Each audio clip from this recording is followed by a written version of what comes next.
Hi అండి, అందరికీ నమస్కారం అండి. ఫ్రెండ్స్, మనకి ఇప్పుడిప్పుడే పెన్షన్లకు సంబంధించి మరొక ముఖ్యమైన అప్డేట్ అయితే రావడం జరిగిందండి. అది కూడా మే నెల పెన్షన్లపై సిఈసి కీలక ఆదేశాలు అంటూ ఇప్పుడే మనకు ఒక అప్డేట్ అయితే రావడం జరిగిందండి. ఇది మే నెల పెన్షన్లకు సంబంధించి దీనికి సంబంధించిన పూర్తి వివరాలు అయితే మన వీడియోలో తెలుసుకుందామండి. వీడియో మాత్రం ఎక్కడ స్కిప్ చేయకుండా చూడండి ఫ్రెండ్స్, అప్పుడే మనకి పూర్తి సమాచారం అయితే తెలుస్తుంది. ఇక ముఖ్యంగా వీడియో నచ్చితే లైక్ చేయండి ఫ్రెండ్స్. ఇక లేట్ చేయకుండా టాపిక్కి వెళ్ళిపోదాం. ఇక్కడైతే చూడండి ఫ్రెండ్స్, పెన్షన్ల పంపిణీపై సిఈసి కీలక ఆదేశాలు, 4 రోజుల ముందు సంచలన నిర్ణయం అంటూ ఇక ఇటీవల ఏపీలో పెన్షన్ల రచ్చ ఏ విధంగా దుమారం రేపిందో ప్రత్యేకంగా చెప్పాల్సిన అక్కర్లేదు.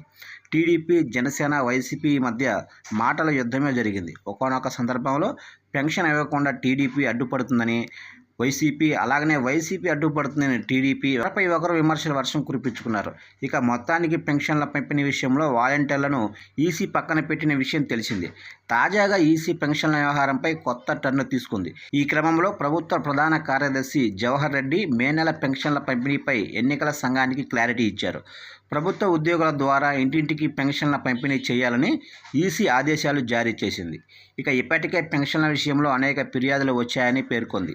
ఇక మే 1 నుంచి వృద్ధులకు ఇబ్బంది కలగకుండా ఇంటి వద్దకే పెన్షన్లు జారీ చేసేలా చర్యలు తీసుకోవాలని వెల్లడించింది. ప్రభుత్వ ఉద్యోగులను మాత్రమే ఇందుకు ఉపయోగించుకోవాలని ఆదేశించింది. ఇంటింటికి పెన్షన్ పంపిణీ వీలు కాకపోతే డీపీటీ ద్వారా చెల్లించాలని ఆదేశాల్లో ఈసీ పేర్కొంది.